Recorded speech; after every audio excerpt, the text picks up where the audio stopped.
ఈ వేదిక పైన ఇద్దరు వ్యక్తుల గురించి నేను చెప్పాల్సిన అవసరం ఉంది. ఆ ఇద్దరు వ్యక్తులకు రుణపడి ఉండాల్సిన అవసరం ఉంది. ఒకటి మన ఇన్ఛార్జ్ మంత్రి అనిల్ కుమార్ యాదవ్ గారు, రెండోది రాజ్యసభ సభ్యులు వేమిరెడ్డి ప్రభాకర్ రెడ్డి గారు. అనిల్ అన్న నా జీవితంలో అంత కష్టపడే వ్యక్తిని నేను ఎప్పుడు కూడా చూడలే.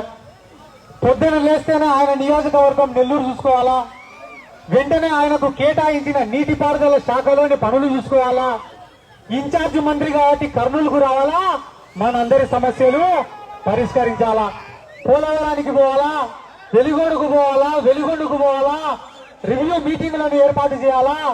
ఇంత కష్టపడి మళ్ళీ ఇంటికి వస్తే తెలుగుదేశం వాళ్ళు చేసే చిల్లర విమర్శలను తిప్పికొట్టాలా. తండ్రుల పేర్లో, తాతల పేర్లో, మామల పేర్లో చెప్పుకొని ఎదిగిన నాయకుడు కాదన్నా, స్వయం కృషితో ఎదిగిన నాయకుడు అనిల్ కుమార్ యాదవ్ గారు.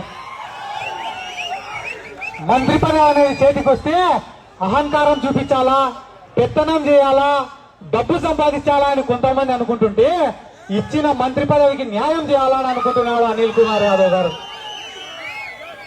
మనకు చేసిన సాయానికి జీవితాంతం రుణపడి ఉంటామని చెప్పి ఇంతమంది కొన్ని వేల మంది సమక్షంలో అనిల్ కుమార్ యాదవ్ గారి కూడా తెలియ